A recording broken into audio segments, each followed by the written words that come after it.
गोव्याहून मुंबईकडे जाणाऱ्या बसमध्ये एका महिलेसोबत घडली धक्कादायक घटना।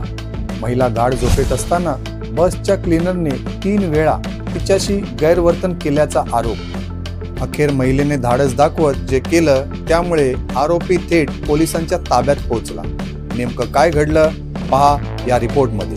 नमस्कार, मी आहे राजू जाधव आणि आपण पाहत आहात महाराष्ट्र क्राईम वृत्त।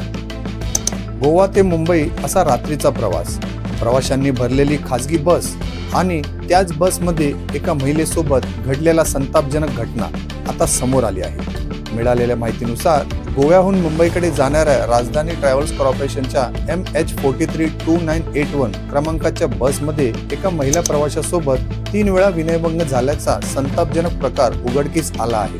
पीडित महिला छत्रपती संभाजीनगर येथील असून पहाटे 3:30च्या सुमारास बसच्या स्टाफकडून तिचा विनयभंग झाल्याचा आरोप करण्यात आला आहे। प्रवासादरम्यान महिला झोपेत असताना बसच्या क्लीनरने तिच्याशी वारंवार गैरवर्तन केल्याचा आरोप करण्यात आला आहे।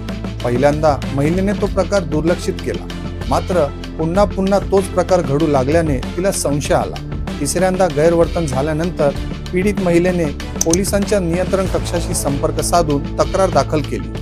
कोलाड पोलिसांनी याबाबत गुन्हा नोंदवून पुढील तपासासाठी हे प्रकरण संगमेश्वर पोलीस ठाण्याकडे वर्ग केले आहे। महिलेच्या तक्रारीनंतर पोलिसांनी आरोपी क्लीनरला ताब्यात घेतलं। त्याच्या विरोधात संबंधित कलमानुसार गुन्हा दाखल करण्यात आला असून पुढील तपास सुरू आहे। ही घटना सार्वजनिक वाहतुकीला महिला सुरक्षेवर पुन्हा एकदा गंभीर प्रश्न उपस्थित करत आहे। रात्रीच्या प्रवासात महिला प्रवाशांच्या सुरक्षेसाठी अधिक प्रभावी उपाययोजना करण्याची ही मागणी आता जोर धरत आहे। या प्रकरणाबाबत तुमचं मत काय आहे? कमेंट करून नक्की सांगा। अशाच महाराष्ट्रासह देशभरातील ताज्या क्राईम अपडेट्ससाठी महाराष्ट्र क्राईम वृत्त चॅनलला सबस्क्राईब करा, व्हिडिओला लाईक करा आणि शेअर करायला विसरू नका। धन्यवाद।